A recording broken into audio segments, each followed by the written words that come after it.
Hello and welcome to Chuck's Culture Channel, your YouTube home for lively conversation on the lively arts in St. Louis and beyond. And this time around, I'm talking with Nina Ferrigno, founding member of the Calyx Piano Trio and founder and director of the Missouri Chamber Music Festival. The festival's 14th season opens in June 2024. Guest artists will include mezzo Jana Beatty in Schönberg's rarely heard Pierrot Lunaire. On November 10th, 2023, they're hosting Game Changers, a fundraising trivia night featuring categories inspired by popular board games. That's happening at the Heights Community Center, which is my virtual interview room for this episode. Check out the video description field below for more information. But before we get to that interview, here is a little bit of vintage 2011 festival video with Nina Ferrigno on piano and St. Louis Symphony Orchestra principal clarinet Scott Andrews.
Okay, well, after that little bit of video, here, as announced earlier, is Nina Ferrigno of the Missouri Chamber Music Festival.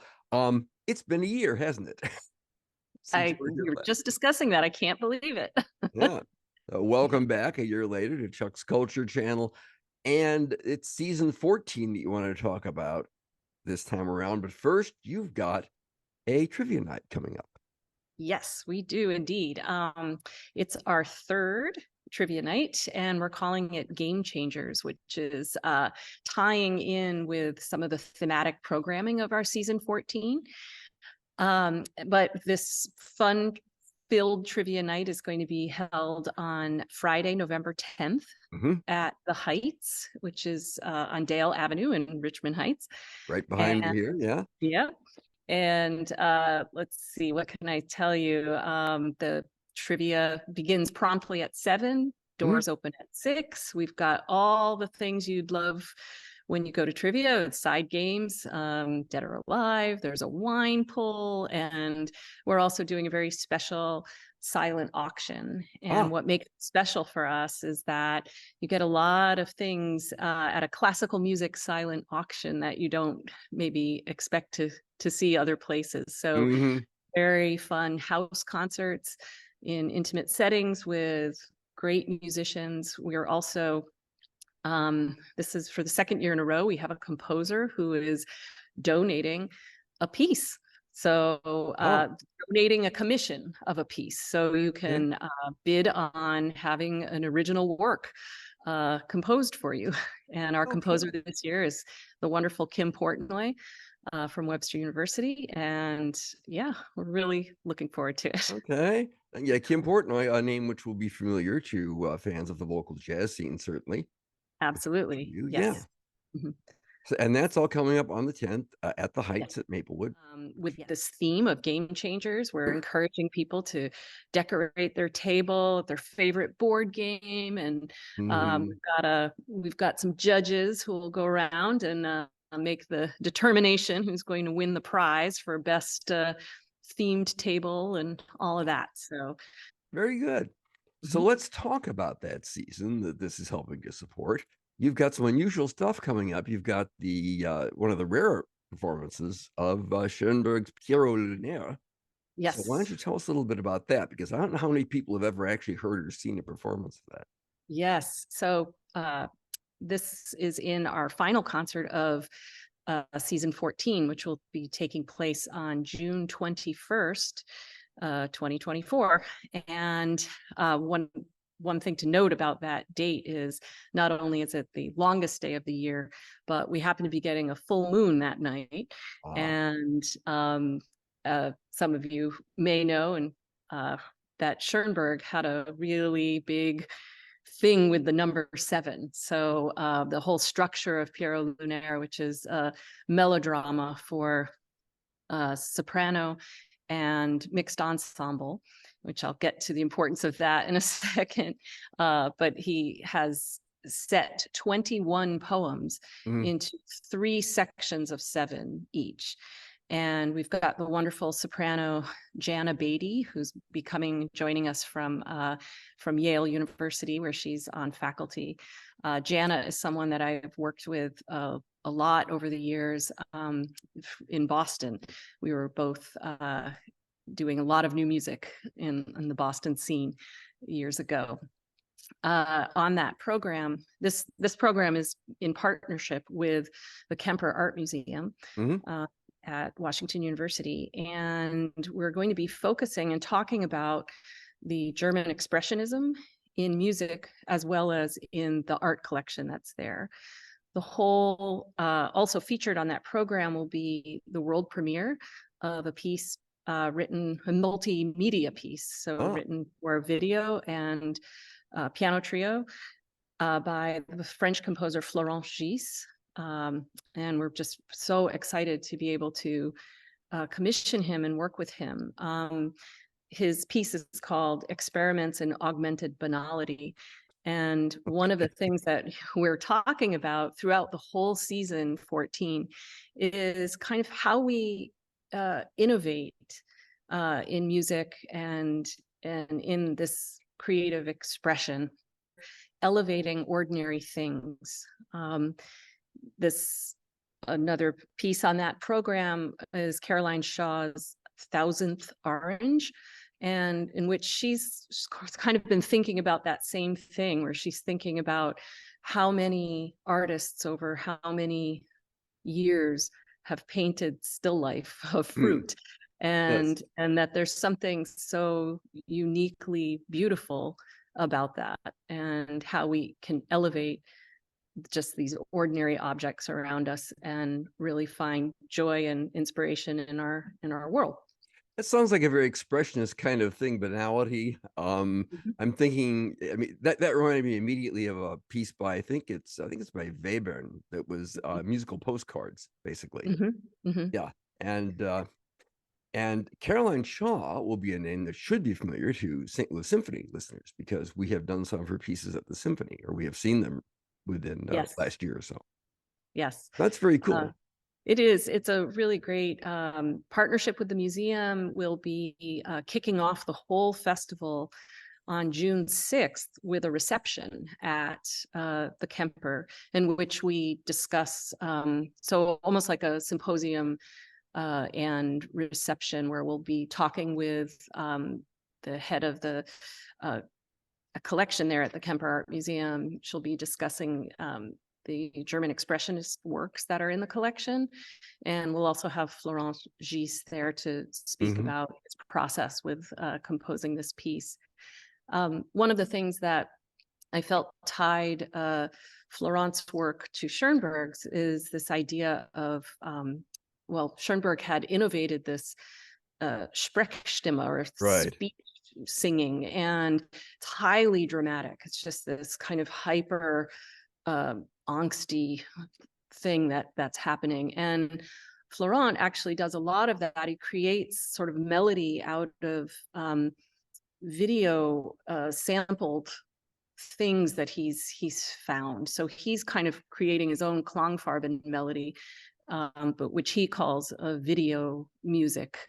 That and it's pretty interesting. So we're very excited to see what he comes up with for the trio, and I'll be performing on that with the Calix piano trio.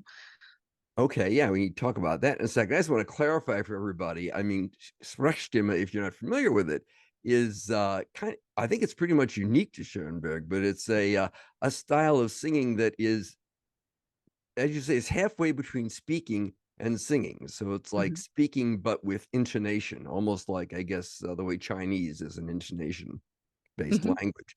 So Mhm. it's unusual if you've not heard it before. Yes, yes. Yeah. And I was going to say mhm, the Klangfarbe Melodien is another concept. It translates like this tone color melody, literally, but mhm, it's the idea of us. Yeah, I think that's mostly a Webern concept, isn't it? mhm. Where one note will be, picked up in the, by another instrument, Right. and in Florence videos music, that's what's happening. So he'll have a pitch that's, being created by a train or something that will then get picked up Ah. by a telephone, and these are, his videos are pretty incredible to see. And also behind the scenes, he's kind of creating a lot of the coding and a lot of the technology that Mhm. allows him to be able to experiment in this way freely. Um, so yeah, he's a pretty interesting guy. Okay. So I don't want to talk too much about that one concert because you have some others that we ought to talk about briefly. yes. So part of the season has to do with this idea of game changers or musical innovators, people who maybe accidentally changed things for composers forever after. And I think of Schönberg not only in his development, he went so fully atonal that then he developed his compositional style of 12-tone writing, but also in this idea of this ensemble that he created for Pierrot Lunaire, which we actually call a Pierrot ensemble. Mhm. And it involves flute and clarinet, piano, and violin and cello. And the violin doubles on viola, the clarinet and the flute double on all the range of their instruments. So bass clarinet and uh, piccolo and alto flute for the flute. But it's been such a, that's just how we refer to it, Pierrot ensemble. Um, and it's, uh, so we have other pieces that are kind of indicative of that, like namely the Schumann piano quintet. So Okay. before Schumann, nobody had thought to add a string quartet, add a piano to a string quartet. And it just became this cornerstone of chamber music writing. Mhm. Without the Schoenberg, excuse me, without the Schumann piano quintet, we wouldn't have the Brahms piano quintet, the Right. Dvorak piano quintet. So in addition to playing that piece on the season, we'll also have a quintet by Gabriella Lena Frank called Ghosts Oh, in okay. the Machine. And that's a beautiful piece. And also inspired by this idea of looking at ordinary things. Picking up again with some of the idea of 12-tone writing.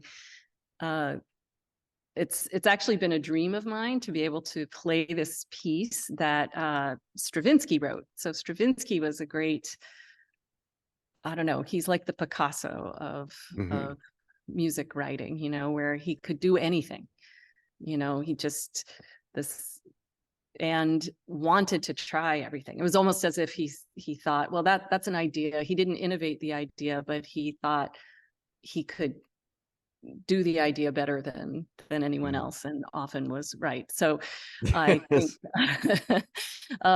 a piece I'm really looking forward to doing is The Owl and the Pussycat by Stravinsky, which is a song based on the Edward Lear poem. Yeah.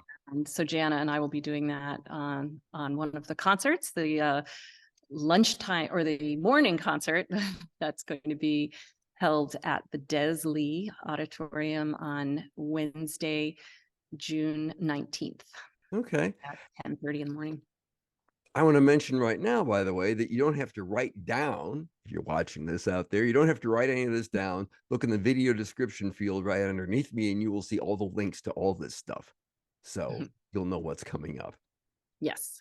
Yes. So Okay. hopefully we'll have, going back to the trivia night, Mhm. since that's coming up right around the corner, we'll have a link to where people can buy tickets or a table. You can grab your friends and yeah. Okay, very good. So, Nina, thanks for taking a few minutes to talk with me here. Hey, we should mention quickly, you have your own ensemble that you play with. Yes. Yes, Uh, the Calyx Piano Trio. mhm. Mhm. Do they have any gigs coming up you wanna talk about quickly? Yes, actually. So we'll be it's in Boston this year. Ah, We're going to be revisiting a piece that was written for us called Factor Fiction by a wonderful composer on faculty at the Berklee College of Music in Boston. Her name is Beth Denish. And we've got that and some recording projects of okay. our piece by James Lee III Huh, called Tones of Clay that was written for us. And also, we're looking to record Derek Vermel's um, Death with Interruptions, which we performed on MOCM last June. okay. Very Yeah. good. Thanks so much for giving us all this information, and again, everybody check out the video description field below, and please tell your friends about Chuck's Culture Channel, your place for lively conversations on the lively arts in St. Louis and beyond. Nina, thanks so much for joining me on this episode.